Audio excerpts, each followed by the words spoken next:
Hey everybody, welcome back to the channel. It's your boy, The Geek Takeover, and I'm bringing you a video that I'm very excited to make for you guys today.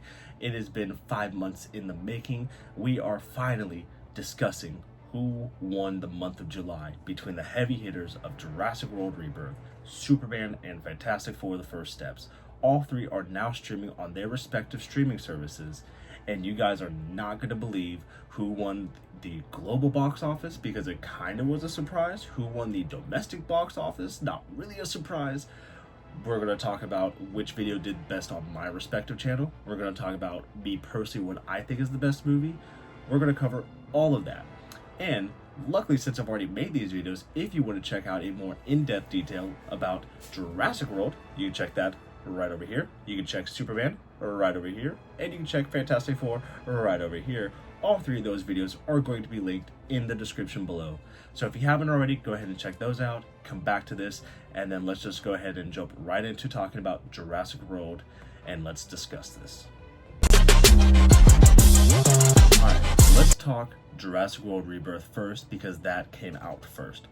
So what we know about Jurassic World Rebirth is the budget for this movie was roughly $180 million per what I found on the internet.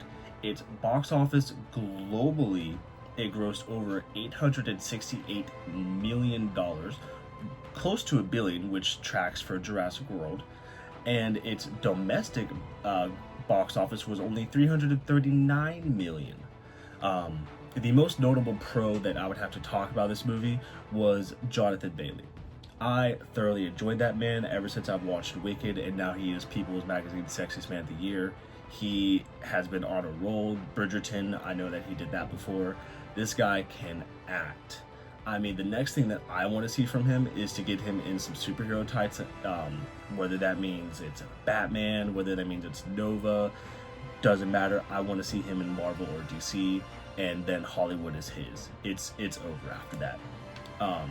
But also, while I'm talking about Jonathan Bailey, as of yesterday, November the 6th, I saw a report that Universal is in talks to finalize a deal with Gareth Edwards to come back to direct the Jurassic World Rebirth sequel, and this would also bring back characters like Mahershala Ali, Jonathan Bailey, and Scarlett Johansson. Now, I say that, and that's going to take me to my most notable con about this movie. The franchise really needs a break. It just does. I think Rebirth is still one of the better Jurassic movies. I think in my video I said Jurassic Park 1, Jurassic World, and Jurassic World Rebirth I think are the three best movies personally. That's just my opinion. But these films are like Scream. Scream is, I think, a franchise where it can come out every other year, for example, and it not get boring, even though it's more or less the same plot. It doesn't feel like it. Jurassic is starting to feel like it's beating a dead horse, but unfortunately it makes money. Clearly, $868 million, that is almost $1 billion right there. Jurassic World, Jurassic World, whatever the third one was, where they had everybody, came out in COVID, hit $1 billion. And it's universally one of the worst Jurassic movies they've made. So, I'm just saying. Now, we are jumping into Superman, the second movie that came out in July. And for this movie, the budget was roughly $225 million from what I found on the internet. It globally grossed $616 million. Domestically, it grossed $354 million. My most notable pro about this movie is David Corenswet and Rachel Brosnan's connection. They were phenomenal as Clark and Lois, as Superman and Lois. I think they had chemistry that was off the charts, and honestly, especially the way they acted in interviews and stuff like that, they gave off the vibes that they hooked up. I know that's a bad thing to say. That's just how it came across. Love them both. Love, what they do. But it definitely kind of gave vibes that got vibes of Glenn Powell and Sydney Sweeney when they were doing press for whatever their movie was. I don't even remember what it was called. My most notable con about this movie, I didn't really care for the side characters. The ones that mattered, Guy, Hot Girl, and Mr. Terrific. Those were the three side characters that mattered the most. And Jimmy Olsen. The engineer, she really did nothing for me in this movie. She could have been taken out, and I don't think it would have made much of a difference, if I'm just being honest. The most notable thing that she did was hack the Fortress of Solitude computer. To me, she didn't do anything else besides that. And even Metamorpho, like, sure, he had a role with helping him, keeping Superman in the prison and getting him out of the prison, and then helping the Justice Gang at the very end of the movie. But besides that, I didn't care about his character. I didn't care about Jimmy or John or whatever the baby's name was. I didn't care. And I don't know, like, I don't want to bash on it, but like, it's sucks when you have a Superman movie and there are characters in that you could say that you just don't care about, because I feel like they have so many characters and they have a lot that you can like and you can root for, and then there's just forgettable characters like these. Unfortunately, that is what it is. Now we get to the final movie of July, Fantastic Four: The First Steps. The budget for this movie was roughly $200 million globally. $200 million.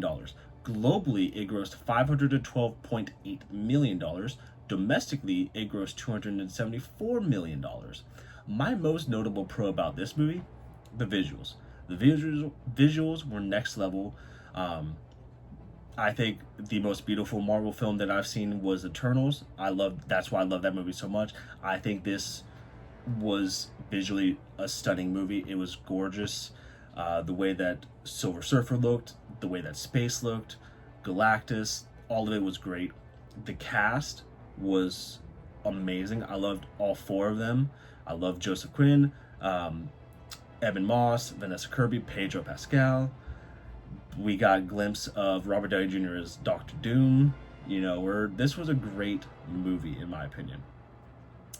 Now, my most notable con about this is I still think, to this day, Galactus should have won. I think Galactus should have destroyed Earth, and the Fantastic Four should have found its way to Earth 616 with some stragglers, aka Doom, and etc., etc. I think that would have made the movie 10 times better. That is what it is. Now, after talking about each three of these, talked about their box office, talked about what their budget was, talked about my most notable pro and con, I also want to talk about some outstanding performances in each movie. Obviously, Jonathan Bailey for Jurassic World, like I said. For Superman, I mean, you would think it would be David Cornsweet, but Mr. Terrific, whose actor's name I cannot think of off the top of my head, I apologize, I'll edit it, so it could be right there. He was phenomenal. He was a great character. I loved him. I can't wait to see more of him. And I loved him in Apple's For All Mankind. So, shout out to Apple. And lastly, for Fantastic Four, best cast member, Joseph Quinn. I think Joseph Quinn stole the movie. I think he showed off a side of Johnny Storm that we've never seen before. And kudos to you, Mr. Quinn. Now, with all that being said, let's break down the winners. So if we're talking globally, Jurassic World takes the cake easily, hands down. Which I think going into July, I think a lot of people assumed that it was going to because of the franchise that it is and what it's grossed so far. So that's not a surprise at all. Domestically, I really thought that Fantastic Four would be kind of closer, especially the fact that it was coming out at the end. But you know what? Superman, it's the first Superman movie, and Man of Steel came out in, 2014? So it's been about 10 years, something like that. And not a lot of people there's mixed feelings about Snyder, mixed feelings about Henry Cavill. Everybody loves James Gunn for the most part, so I think Superman taking the domestic makes sense. It just does. It tracks. Now, if we're talking about what did better on the channel, you know what? For a while, it was pretty close with all three of these, but Superman once again takes the cake as my most popular review that month. So shout out to you, Superman, taking 2 crowns today. But now, if we're talking about my personal favorite, this one it's hard because I love Superman and I love Fantastic Four. Superman is a movie that I think I would want to take, that I feel is a great movie for myself. Fantastic Four to me is like, whenever I have a family, this is the kind of family movie that I would want to show them. Same thing with Superman, but obviously Fantastic Four is a family. And you know, I give that edge to Fantastic Four. I just do. You guys could just ignore the phone call. You know, we're just gonna walk off by that. I give the edge to Fantastic Four: The First Steps. I think that is my personal favorite movie, and it just holds a special place in my heart. So tell me in the comments what you guys think is the best movie of July. Let me know what you guys think is the worst movie. Are you surprised by the box office numbers? Are you not surprised? Give your thoughts in the comments. Go ahead and while you're there, like, share, and subscribe for more content. And like always, I will see all of you guys in the next video. And guys, one last detail before I send you off. The day that I'm recording this is November 7th. I am now 30 days from my wedding. I mean, come on, guys. That's such a crazy thing for me to say. That's gonna have to be a whole other video, because I gotta go. I gotta get this thing edited. I gotta get it ready and prepped. I got stuff to do, you know, outside of the video. But 30 days I'm getting married. That's fucking crazy.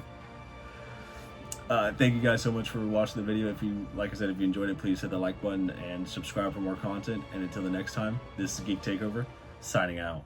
Down to stop production.